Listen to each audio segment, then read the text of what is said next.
A few years ago, as the presenter of the BBC Two series Maestro, I had the pleasure to meet and to interview the Olympic skating champion John Curry. The year was 1987, the year he was told he was HIV positive. He died last month at the age of 44. Curry's influence on skating was enormous, his artistic style inspiring not only the British Olympic champions who followed him, Robin Cousins and Jane Torval and Christopher Dean, as they were happy to acknowledge, but skaters around the world. As a tribute to that artistry, the BBC now offers a repeat of that Maestro programme. The story of a man who stood on top of the skating world, Olympic champion and world champion. A sensitive man who conquered his own self-doubts and those of his critics to achieve his aim.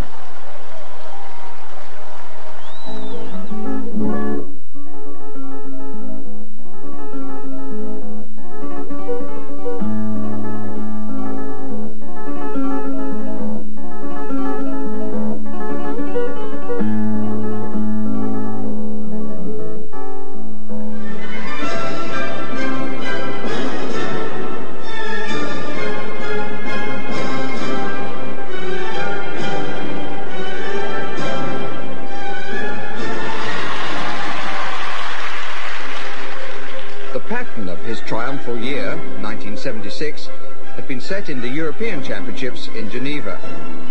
Curry went into his free skating program lying second.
John, after you'd won the Olympic gold medal and the World Championships and the European Championships in 1 year, when you became professional, as far as the British audience was concerned, you started off with something called the theatre of skating.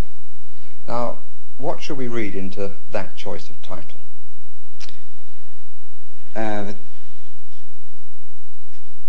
I was trying to do something different, something that hadn't been done with skating before, and which was drawing from the world of theatre and dance and music and design in a way that I think ice shows haven't done in the past.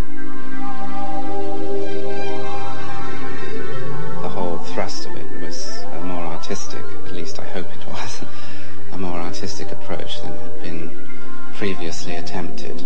So I chose the word theatre to indicate that it was drawing from the dance and the theatre world. Was being the best male skater in the world a means to an end rather than an end in itself? Yes, it was. I always wanted to be able to present skating, professional skating, or skating in general, in a way that I had not seen it presented. I realized that the only way I would have the opportunity to do that was by proving myself in the most visible and accepted way, which is by winning the Olympics. And I did really just set out to do that in order to have the opportunity to do what I did later. Having said that, I will say that I, in a way, enjoyed the doing of it. I enjoyed, in a way, some of what happened as a competitor. And I think it's a very a good experience in some respects, because by competing at that level anyway, it forces one to do more than one thinks is possible from oneself. In childhood, he had his own model theatre. Gulliver's Travels was a particular favourite. In recent years, he's accepted stage roles in productions as diverse as Brigadoon and A Midsummer Night's Dream. Skating was no different. It also needed artistic fulfilment. I was really lucky because when I was growing up, in probably my most impressionable age, I saw Fontaine. And that was the best you could see regarding musicality and commitment to movement, and the way it was just a real inspiration. And having seen that, I chose to accept those standards that the Royal Ballet had as being my own. I used to have an invisible jury of Royal Ballet to watch me, and I would think, well, if this would be acceptable in that situation, then it was okay. Your first instruction as a skater was as an ice dancer. Presumably that wasn't your decision. No, well, I was very lucky with my first teacher, who was Ken Vickers, because he did care a great deal about the way one skated, and from the very, very first time I went on the ice, which I remember quite clearly, he told me to keep my back straight and to hold my head up, and that I should bend my knees without sticking my bottom out. What sort of age were you when you started? I was 7, and I went to the ice rink once a week, and I was allowed to have a 15-minute lesson, and then I practiced what I had learned for 15 minutes, and then I was dragged away.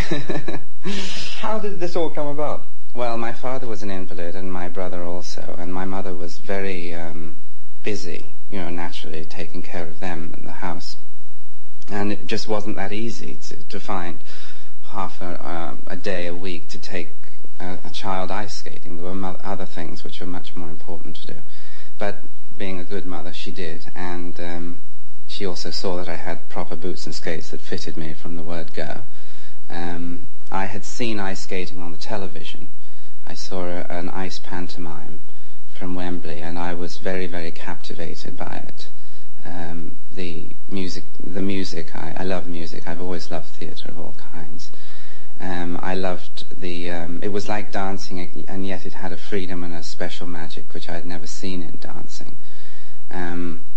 Prior to that, I had asked if I could take ballet lessons. I had been told no, I couldn't. And then when I asked to go ice skating, I was told I could, because ice skating is protected by the umbrella of sport, you see, so it was quite acceptable. Who said no? My father. I remember being taken into the sitting room and my mother saying, can I take John to ballet lessons? And my father getting quite cross and saying, no, absolutely could not. And that was the end of that, and it was never brought up again. Does that mean your mother was supportive? She would have certainly allowed me to do it, yes.